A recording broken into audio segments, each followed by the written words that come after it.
Hi, friends. I'm Katie. And I'm Lauren, and welcome to Okay, but Did You Know? A podcast where we talk about the TV and media that we love with a friend who's never seen it before. Today we're recapping and chatting about Bob's Burgers, Season 7, Episode 13, The Grand Mama-Pest Hotel, and Episode 14, Aquaticism. But we start off with a small synopsis per episode every time, so here is your synopsis for The Grand Mama-Pest Hotel. Linda is asked to chaperone for Tina's class for the heroin conference over the weekend. Tina realizes that she'd rather spend time with other girls her age instead of her mom, and Linda doesn't take it well. Louise and Jean convince Bob to have the bachelor party Bob never got, but it gets cut off when they have to pick Linda up from the hotel. She ruined the water feature after trying to impress Tina and her new friend and is kicked out. Linda turns to disguising herself and she sneaks in to convince the keynote speaker to tell Tina her mom was who inspired her, hoping to heal the troubles between them. The speaker doesn't do as Linda asked, but mother and daughter make amends in the end. And we always start off with our puns. Puns. That's what we start with. Our Puns. puns, yes. Our puns. What did you get for the vacant storefront? It was soft serve, gentle process servers. It That's was. that's nice. I mean, you want the people that say you've been served to at least be nice about it. Exactly. And then we have our pest control truck When a stranger crawls, pest control. for the movie When a Stranger Calls. Was like, Yes. it looks like the font is the same too. Mm-hmm. And burgers of the day. We had one burger. That's all I have. Yes, All just right. the one. Nothing compares to blue cheese burger. Yeah, that's supposed to be for this Sinead O'Connor "Nothing Compares to You" Mm, song. So I don't have a ton of fun facts on this one, but I have a feeling it's going to be another one of those episodes where we enjoy talking about it more than we enjoyed like viewing it. yeah. Not that it's a bad episode. I really enjoy this one. Mm-hmm. But this is, of course, a title. The title is a reference to the 2014 movie, The Grand Budapest Hotel. I've Mm-hmm. never seen that one, but Neither have I, but I figured that was the pun. yeah. The Brewster Courtyard Gardens Hotel appears to be based on the Courtyard by Marriott brand of hotels owned by Marriott International. That's what made sense. Yeah, I figured. You know, details about the hotel. That's, everyone wants to know that. Yeah. And I've of never course, stayed in a courtyard. I don't think I have either. I stayed in a residence inn recently. That was nice. I want to stay at the one in Atlanta because it's the one they used in Catching Fire in like the Hunger Games movies. That Oh, elevator, okay. That's gotta be it's in cool. Atlanta. You can get in that elevator in Ooh, Atlanta. that's Oh fun. yeah, I know, right? And I live like so close to Atlanta, and I'm like I could easily go But here's the thing: do that. you live very close to Atlanta that you could do these things. In the same vein of I live close to New York City, I could do these things, and I don't. I feel like there's more options in New York though. But also, here's the thing: I would counter this. There's more options in New York, but also I think it's easier to get into Atlanta because driving into New York City, especially now this is very timing our episode. They've just started the new congestion I saw. pricing, which people are so mad about it. And honestly, people just don't read the fine print. I think it's annoying, but it's gonna be fine. Um, it's just it's harder to drive in New York City in general. At least with Atlanta, I feel like it's a little more drivable to me. I don't know. Maybe I'm wrong. Your response leads me to believe I'm wrong. But you've never driven in New York City. No, I've never driven in New York City, but I have driven in Atlanta and I've driven in Miami. Okay. Oh my god. I need to just take this clip, show it to everybody I know. um Anybody who's driven through Atlanta knows what I'm thinking right now. Okay. But Atlanta is the worst fucking place to drive through, Okay. man. And it's all because of racism. And that is a Mm, whole spiel I could go on, but I'm not gonna. gotcha. New York's just hard to So drive through because of infrastructure and people that are okay. So people, they're not it's bad definitely drivers. infrastructure as It's well. it's infrastructure and impatient drivers.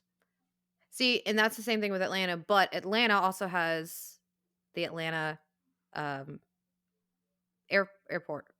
So Yeah, at that least with is we have so much I going on there. no, I guess when I say talking about when I drive in New York City, I mean Manhattan specifically, and the Just airports are out. Manhattan. Other airports are Yeah. out in the other boroughs. I don't drive. I mean, I would drive through I the mean Bronx that and more of like Queens, the but amount of people in Atlanta, like yeah. the amount of different people in Atlanta are like a lot of it's due to like kind of like from where I'm from, 1 week out of the year we have people from all over the world in our small Yeah. little town for 1 week where I'm Mhm. from. And but like Atlanta, I feel is like it's that, but all the time. All the time. Gotcha. Which I know is normal for New York too. Like it's a melting pot, but Atlanta is extremely car centric. Like you can't even like walk through Mhm. parts of downtown Atlanta. And then the public transit is even worse. Like MARTA Yeah. is like it's horrible.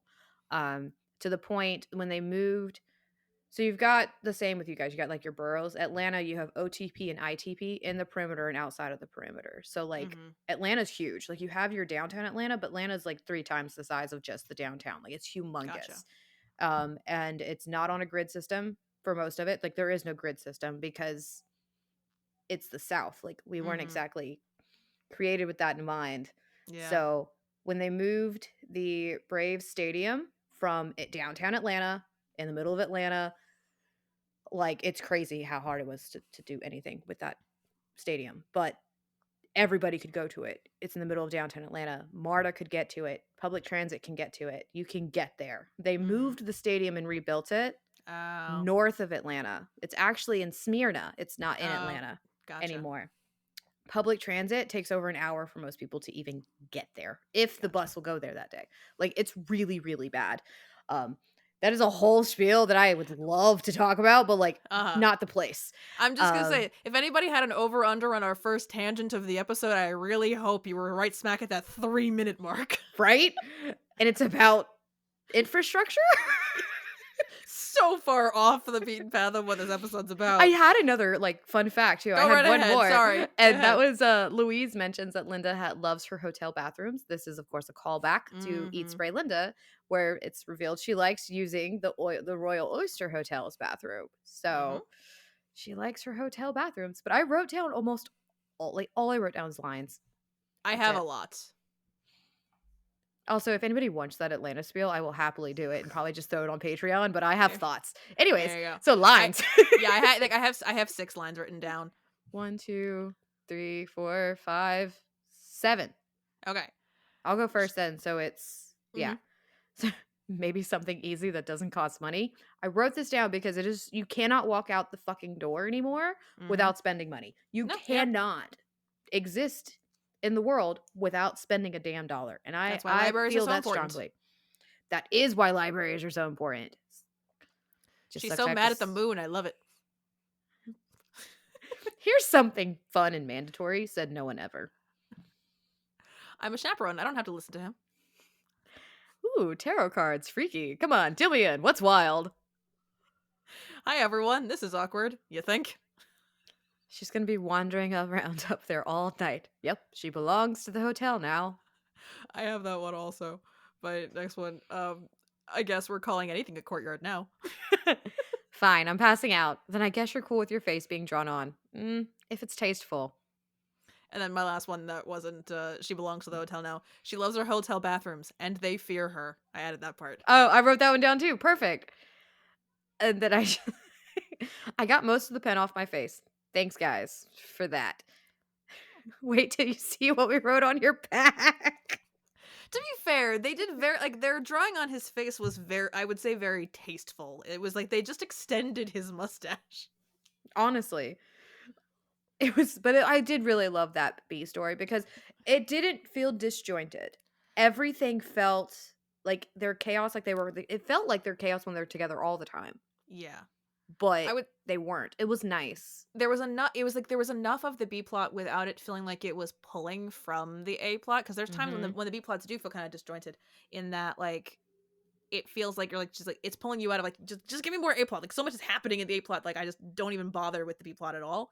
But this one like it was like the right amount of the B plot as well. Like it was enjoyable to watch. It was Hmm. fun chaos with Bob and the kids, but there was like the right amount of it that it then obviously pulled and connected back to the A plot that is in fact Linda being kind of the Linda. world's worst chaperone, which is what you expect out of Linda, Yeah. but um there was I so many things about her in this episode. I'm just like, why?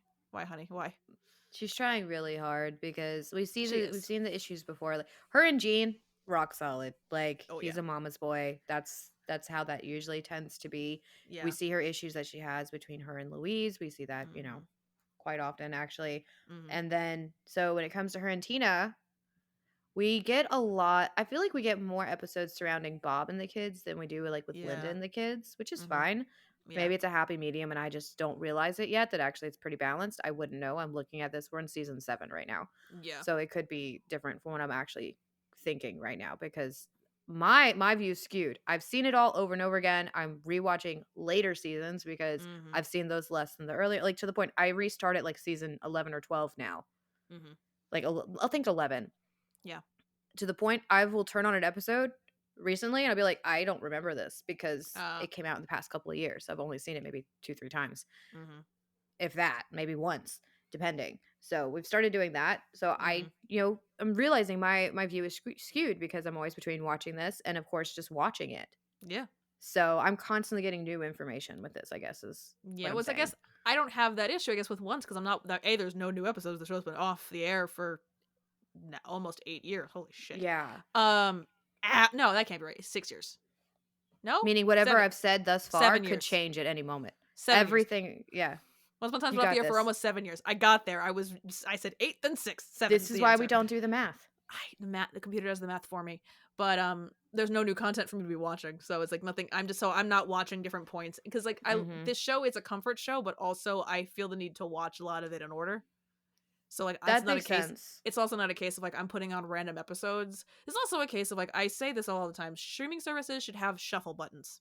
They should. I feel like Bob's is perfect for a shuffle button. Like Bob's is great for shuffle. The Simpsons, there's 35 Family fucking Guy, so many seasons. American Like Dad, I don't want to pick one. Just shuffle. I'll watch whatever it is. But like same with because like with regular shows, like my comfort show. Like I would do this with yeah, Grey's Anatomy, with Once Upon a Time. Just Ghosts, pick an episode. Ghosts. Just pick Ghosts one. It's would fun. work.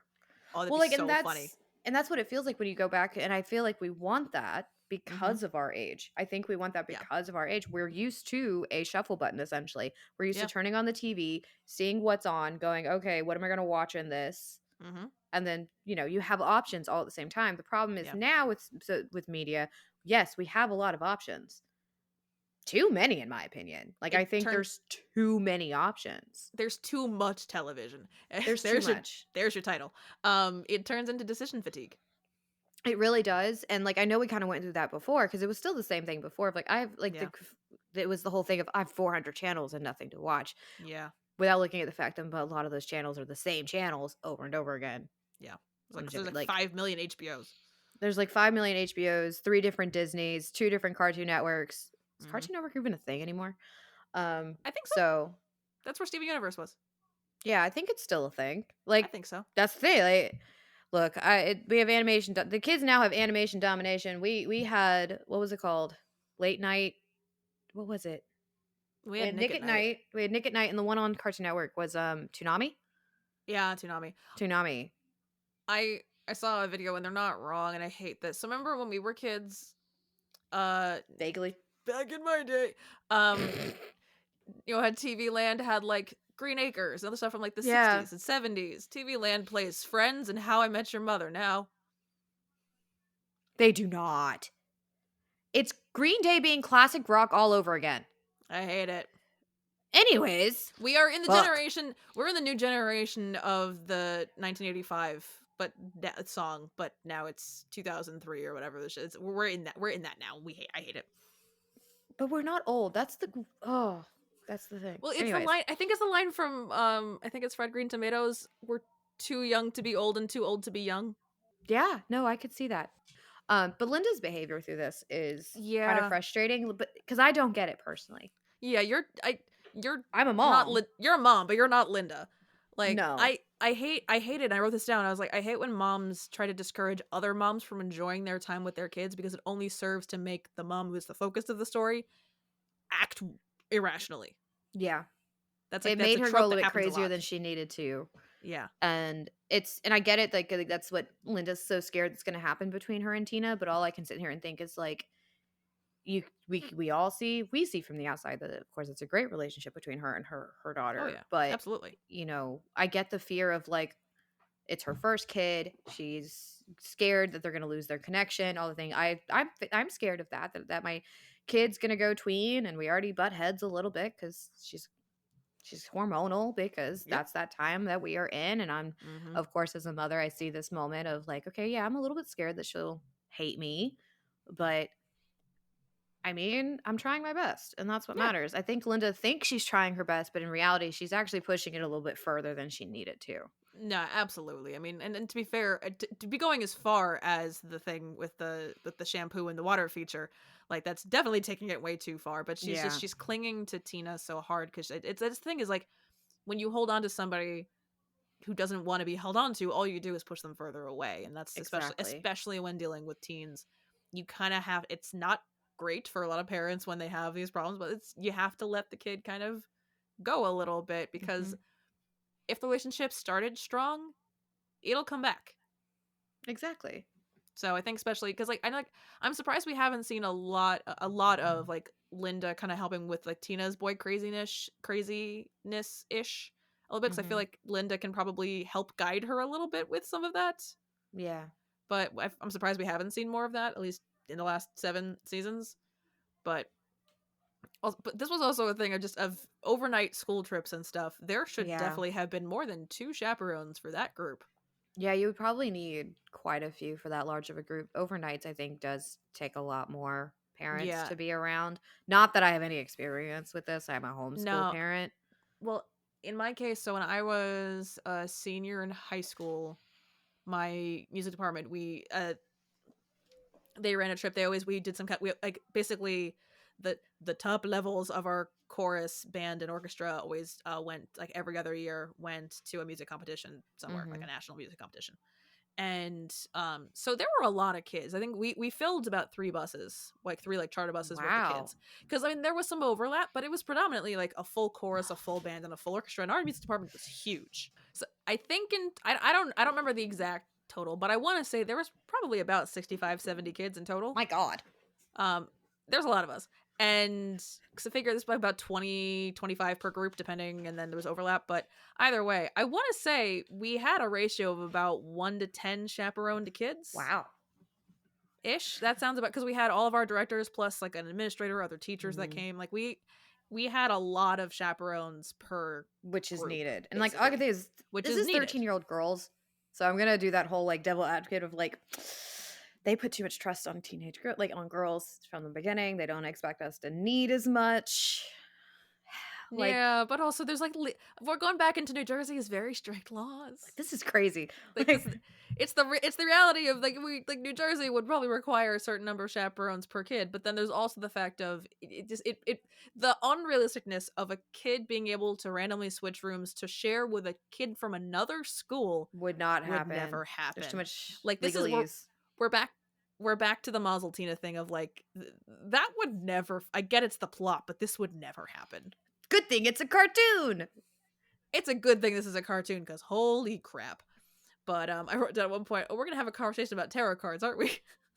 Surprisingly, I don't have much to say other than like the original, you know, deck of cards is based off tarot. So Mm-hmm. Yeah. technically, you can be dealt in Yeah. I guess they to a honestly tarot you can deck. make anything you can make anything a game if you You want really to. can, but no, like technically, Like, you can be dealt in with a yeah. tarot deck. You would have to take out the major arcana, but the minor arcana is It's the four suits. pretty much it's the four suits. I So think you'd have to there's one more because there's a page and a knave. okay, so there's one extra, but that's I about think. I it. There's a think page and that sounds knave, right. yeah, page, knight, or knave, queen, and king, Yeah. but there's no ace. My deck has aces. Your deck has aces? Yeah. It That's cool. has my Mine deck. doesn't. Let me. This is so much Mine faster than getting doesn't. my deck as I'm checking my tarot TBR list Okay, but because like, can we just talk about the um fact that mine's just sitting here with me? Mine doesn't have aces. The only A's I see. No. Okay, I'm kidding. Major, minor, yeah minor. my minor arcana has a king, a queen, a knight, a page, and then ace 2 through 10. Do I have an ace and I didn't remember it? I don't exactly use tarot a lot. I'll I do have also ace. I counter. do have ace. Okay, but I would also. I mean, in the event that mine was slightly incorrect, I would believe it because I have the Disney Villains tarot deck. I have the modern witches tarot deck. I use my rune cards more than I use my tarot. There's a high chance I'm gonna order the Agatha All Along tarot deck. Oh, I thought you already had. No, I was holding off on it, but at this point I think I need it. But I'm gonna wait until I know what address to send it to. That is a good idea. What did you Because rate this episode? so I had because so much of this episode was like secondhand embarrassment watching Linda Yes. try too hard, and it made it hard to watch, down to the thing of like asking the keynote speaker to tell her that it was really her mother, and then like climbing the audience Yeah. to get, and it was just it was too much. I gave this 6s across the board. This one got an 18. Wow. I gave it 9s It across was the board, so 27. it was this one was hard to That's watch. Like, I fair. had a lot of stuff to say about it, but because like, me having like a hard to watch moment and having things to say are not two disparate things. Now we're going to go on to episode 14, Aquaticism. The aquarium the kids enjoy visiting is shutting down, so they convince Judy to convert to a tax exempt place of worship. They create the religion of Aquaticism and must pass an inspection from the IRS. Bob finds out Linda gets better. Oh my God. Bob finds out Linda gets better tips than him and takes it as a challenge. The IRS agent feels pulled to the religion of Aquaticism, and there seems to be a spark between him and Judy. He returns for the church's singles mixer, and the kids must find a congregation. They get the adults to all attend, and Roger, the IRS guy, nearly baptizes himself in the jellyfish tank. Tina admits they're committing insurance fraud as Roger gets stung. The kids convince him to come back to see Judy after the fraud, and they hit it off. Linda tries to teach Bob how to get better tips as he struggles. She sneaks more money in on a tip without Bob realizing, boosting his confidence. Yeah, this was one of the B plot didn't really stick with it. It just was kind of, yeah, it was just kind of But like there. the A plot was so good, I didn't care. Yes, What did you right. get for the vacant storefront? I can't believe you're making me say this. Propane accessories, dominatrix supplies. You're welcome. You know what? I talk about dominatrix characters all the time. This shouldn't be It really terrible, shouldn't. but there's something about saying that. I'm like, And what did you get for the pest control truck? Dale's dead bug. Yes. I'll explain that in a minute, I promise. Okay, And burgers of the day. we got 2 burgers. That's what I have. Yes. So we have my sweet spot of 3 burgers per podcast. Yes. For those about to Roquefort, we salute you, burger. The AC/DC album. For those about to rock, we salute you. Yep. And the Au Contraire The burger. Au contraire. So our guest stars are Ken Marino and Carrie Kenny Silver. They were both main cast members on MTV's The State and previously played a couple in Role Models. They voice blossoming couple Roger Flanley and Judy in this episode, as well as the couple in the first restaurant scene. Okay. Both opening sequence running gags pay homage to King of the Hill, which Gotcha. the more I find out about how much King of the Hill is connected to this, the more angrier I get. I've told you before that Steven has tried to get me to watch it, and after the first episode, I was like, do I have to keep going? So yeah, that probably says a lot about that. But the store next door is propane accessories, referencing the proclamation, I sell propane and propane accessories used by Hank Hill. And of course, the pest control truck, Dale's Dead Bug, an extermination business run by the character Dale Gribble. So, keeps happening. It's so much fun. Yeah. The wind, oh my god. And then I also have a lot of lines for this I one. do too. Nice. I have a lot of But a rather accurate rendering of the actual IRS website is seen in this episode. The form needed to file for not-for-profit tax exemption is Form 990N. Okay. And the notes on the Church of Aquaticism events notice board include, of course, the singles mixer, Mr. Limpet's fish chat, and Splash Bash. I love it. But yeah, I wrote down, let me see, 1, 2, 3, 4, 5, 6, 7, 8, 9. I wrote down 9. I think I have 7. I fucking first thing I wrote was I fucking love this episode. I love the aquaticism part of this episode so much. So my first one is just, you mean the keychain store? No, just doing a detailed job on the urchin's anus. In 12 to 25 easy steps, you can become a tax exempt place of worship, the Church of Aquaticism. I love that 12 to 25 easy steps. It's really, you already said it, it's really a keychain store with fish, and you're a body odor store with burgers. So you touch customers, and I call them hun. Well done, IRS. Let's go. Why not? Because it's fraud. Kids, what are you doing over here? Making a religion. What? Doing homework? Oh, fake religion homework. What? I was born single. We don't have a congregation. Right, crap. But we're all single. It's like circumcision for your whole body except I your wrote that penis. one. Dad, come on. We're saving a small time aquarium and saving souls. Maybe. You don't know. Who wants to touch the crabs in my touch tank? I am ready to get into that jellyfish tank. Yeah, let's all get tanked. I'm out of lines. This is all you. Oh, the last one's the best one, in my personal, Okay. professional opinion. Okay, so do I go into shock? Is there a medic on hand? There's a mortician. Hi! I will say this for maybe the first step would have been raising the prices because $4 for an adult and $2 for kids is a really nice aquarium price, even for a small It's a aquarium. tiny little place, but it is a good price. Like, I would, during the summer Yeah. months, I would be that kind of parent that's like, let's go to the aquarium. I don't care. We're going to go and be inside. To the point, the zoo we go to has an aquarium in the middle of it. We plan out our trip. We always get there when they open. Like, that's how that goes. Because when you're going in the summer, it's hot. We do the outside and then end at all the indoor things because by the time you get through the outside, it's so hot. It's hot. It's so hot. You're like inside stuff. That's the thing. Inside stuff. Like the closest aquarium to me is in like the closest like nice aquarium I'd say to me is in Connecticut, but I still like prefer like I go to the Boston Aquarium like usually I try to like when I'm in the area because that one it's not super big, but it's all kind of like surrounding like this one like giant tube tank of stuff. See, like, I'm spoiled. It's just really cool. I have the Atlanta aquarium. It's like not a I'm huge spoiled. aquarium. No, I know. I was like, I want to go to bigger aquariums, but there's just like other than going to like The Mystic. best one to go to is going to be the one in Atlanta. I would like it is the best and it's so much fun. It's just whenever you eventually make it down here to see me, we will definitely we'll take edibles and go see the jellyfish. I could stare at those jellyfish for hours. Oh, you have no idea. There's so many different tanks of jellyfish in Atlanta. Like, oh my god, the Georgia Aquarium. So it like just look at the map sometime because we did the homeschool program with them last year or the year before last because technically it's 2025 now. So 2023.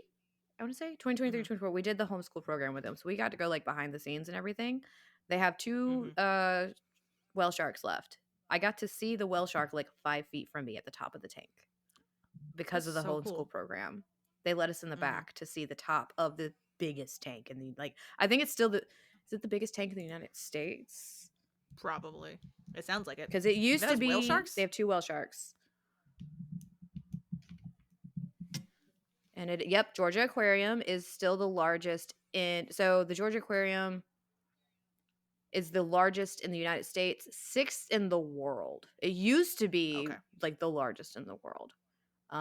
But someone else surpassed us. That tank alone, where is it? The number 1 largest aquarium in the room is now in China. Yeah, China did. I'm trying to see where the size is because this one tank. Yeah, see, what are the 3 biggest aquariums in the world? 1 is the one in China. 2, Georgia Aquarium. There you because that one tank, I think, is it the one tank? Floor space. Okay, so no, it's not telling me the space. I want the gallons. This might be something to look up Yeah, later. sorry. I got excited because I love this place. But yes, I do like that is top tier aquarium in all honesty. No, yeah. But that's why I compared it to church is not paying tax. Yeah. Churches not paying taxes as a plot device for saving the aquarium was kind of genius. I love it. I think it's great. Like, as a plot device and in like an idea of the kids. Yeah. Like that's kind of genius. And Louise was way too good at writing that fake description of She's the so church. Like smart. she should be a copywriter because that's what they do. She's a freaking genius and I love her so much. And that, like, once again, that's why I get so frustrated. People, can't stand her character because yes, she can be troublesome. She makes bad decisions. And yes, I know the whole like trying to creating aquaticism and turning it into a tax exempt place of worship was not exactly legal, but it's fucking smart. It's my next note still was I would say did no one think about this plan and that it would include an inspection, but to be fair, these are children. They came up with it in the first place. I feel like that's smart enough. Like, no, the inspection of course is not gonna and poor Judy, she's so sweet. She's such a sweetheart. Mhm. So Yeah, she just wants to have her aquarium and just she sell wants to keychains clean and that jewelry. urchin's anus and enjoy her She life. does. She does. List of things. Put that on the list of things I never thought But I'd say. yeah, but I'm gonna say this: as an adult, or I mean, kids can do whatever. No, don't touch things in the touch tank at the aquarium. You don't know who's been touching that stuff. Like I know you're supposed to sanitize your hands and wash your hands Yeah. beforehand, but I'm never compelled to touch things in the touch But they have tank. like one big touch tank in Atlanta. Um, Hmm. and that one I don't tend to touch things just because I have sensory issues and I'm weird about touching things. The Yeah. kids love it, but it's mostly like little stingrays is all they really have. They don't have like they have other things, but you're Hmm. not allowed to touch them. They got Yeah. rid of their full touch. Like they used to have like a full you could touch all like this Hmm. like them picking up the sea cucumber. They don't really have that as Yeah. much anymore. I think it's just too distressful for because they are animals. Probably for the Yeah. animals. Yeah, exactly. That See, makes with the sense. stingrays, you're only allowed to use two fingers, and you're put your fingers in the water. Hmm. You touch. If they pass by, Hmm. you're like it's actually not easy. You can come and pet them a little bit.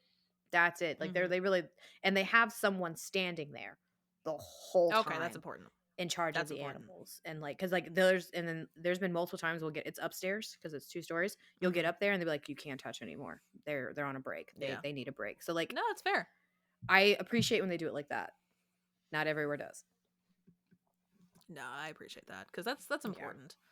But I understand like the underlying plot obviously was that the IRS guy has a crush on Judy, which he conflates with um get interested in aquatism. But like with how quickly he was into it, I'm like, I feel like this guy would get got with a lot of fake He religions. should not be an IRS agent if this is how quickly At he can the be converted.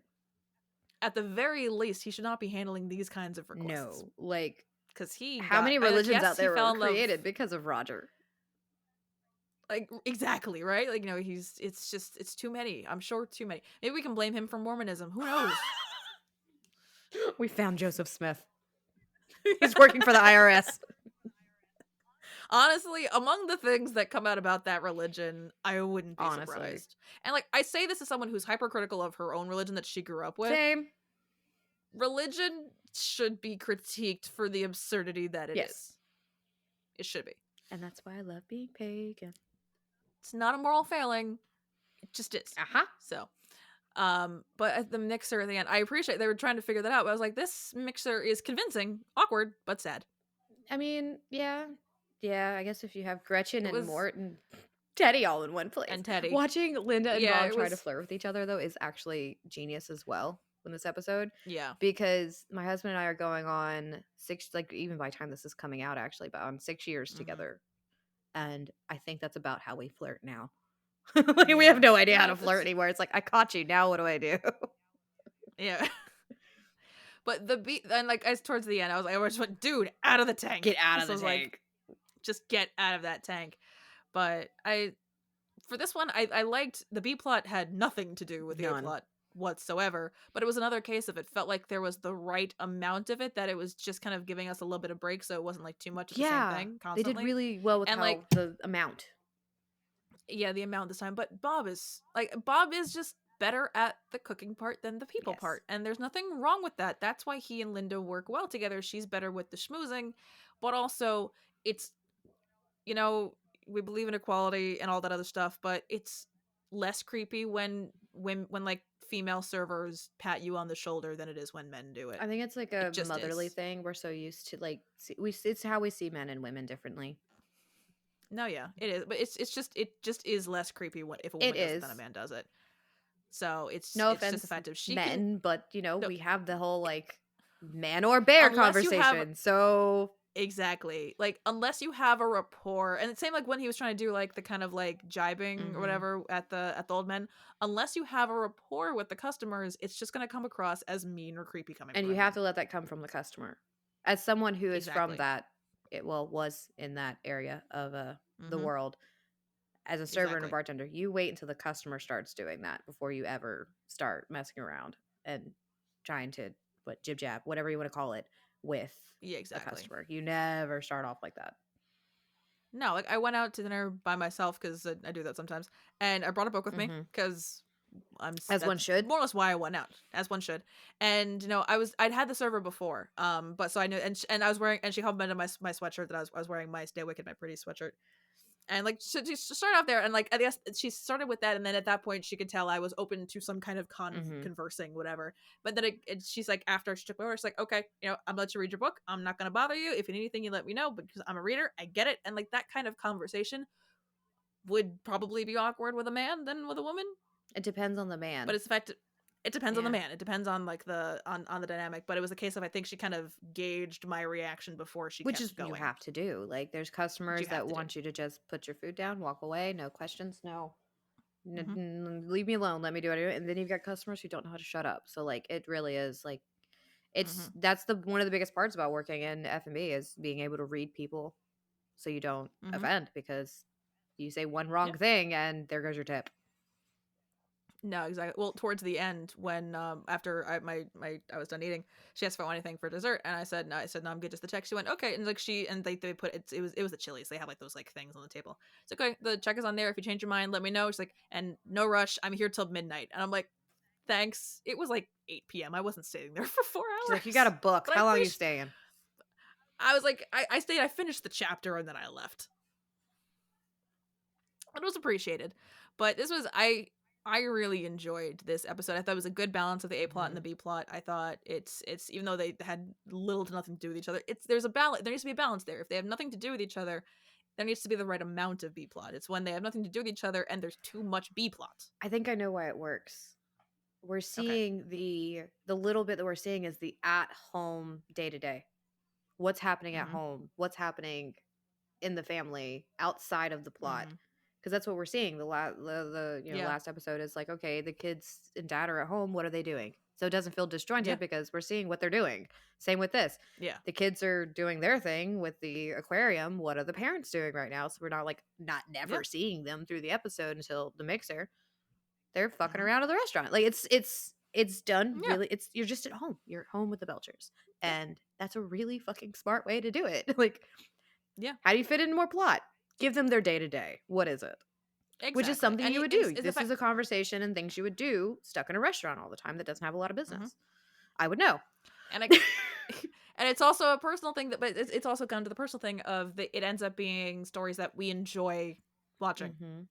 Because like I Exactly. think we've had times where like it's been this kind of day to day, and it's something and like the defarting of the stools. Like, did we need a whole Mm-hmm. B plot of that? I don't think so. I think that's the case of the personal aspect of it. Of that is the what's Would going the on in the day ratio to have been day outside better of if they had done it like yeah. this? It's maybe it would have made that more entertaining instead of it being almost half the Yeah. episode was them figuring out the bar stools and stuff like that. Like it's like I'm the one I go back to in my head because it is A plot B plot, but it's almost not. It's the one with when Louise brings home the chinchilla, Yeah. because like the B plot of that is Bob and Linda's date night at the trivia It's like night. they swapped it. It's like the kids are at home doing their day. Well, not at home, but they're doing Like their the A plot, shenanigans. yeah, that was a case of the A plot was the at home stuff, and the B plot was them out on adventures. But it all worked. No, it was that. I think it was that episode. There was an episode like that where it's babysitting and them on date night. I think it was that one. Yeah. Was that combination? But either way, it was a good balance of it was a good balance while it Mm-hmm. being that. But if you'd had too much of the trivia night thing, it would have felt like we're pulling out of the. I almost felt like there wouldn't be enough A plot, which is why they made the B plot so much bigger. Yeah. That's I may be talking myself into a circle at this point, but that's what it feels. There's a very unique and specific balance when it comes to A plot and B plot when they don't have a whole lot to do with each other. Yeah. That's the thesis statement of what I'm trying to say. And you did it. You got it out. You achieved it. I got there eventually. We've been talking for a long time because we recorded an extra long episode, and Lauren's ability to make words happen isn't happening anymore. See, and that's the joy of being a podcaster. So much of everything relies on talking, but then you forget how to talk. Yeah, it's the talking and it's the listening to your own voice thing that Yeah. I love that people don't realize how much you have to listen to your own voice, I because hear my voice all the time. it's the whole fucking thing with podcasting, with audiobook recording. It's Mm-hmm. all listening to your own voice, and like I see all the time, like in the advice of you have to get used to listening to your own voice. And in my head, I'm like, is that not a given? Do people think they can do this without listening to how they talk? You have to edit. you have to edit this at the very least, listen to it again to make sure like you didn't say something weird. Mhm. But like I always go back to this, and this Sorry. advice I'm aware we say weird things and leave them in intentionally. That's the point. That is the point. That's the point of this podcast. But I always go back to this thing, and this ideology helps people, and sometimes it doesn't. But this is what helped me. Was a professor when I took a radio and TV performance class in college, which is weirdly enough one of the few classes from my bachelor's degree that I'm taking any hard skills from, because I learned a lot about microphone technique. And I helped with a thing, and we heard it back, and I kind of cringed. And he went, "Hey, wait, what's going on there?" I was like, "I don't like the sound of my voice recording." He went, "That's how you sound to us. Mhm. So the quicker you get used to it, the better. It doesn't serve you to not like how that Yep. sounds." And like the sooner you kind of accept that how you sound in your head and how you sound outward, like once you start to accept that in your mind that it's not going to be the same, it'll start to sound more similar. You'll start to kind of you'll get used to, the more you listen to your own voice, the more it'll sound normal to Yeah, you. it really does. Like, because I do, of So, course, this. At least with this, I yeah. only have to worry about my voice. With Hmm. all the other stuff, I do have to look like I'm like, oh, what do I look like? So Yeah. there's video quality with that too, but like the listening to Hmm. myself a lot because between editing podcasts, editing videos, editing content, all of it is so much of my own voice and my own face that Yeah. I'm just like, you ever have that moment you're looking at a word so much the word starts to not look like a word anymore? It's like Hmm. that, but Yeah. with your voice and face. Like Exactly. honestly, Well, because like I hate that the advice is just kind of get over yeah. yourself, but that kind of is just the advice. But like with audiobook recording, and I'm recording, but with editing specifically, like I always say with editing the podcast, Hmm. I would say it normally takes about twice the length Yeah. of the raw audio usually.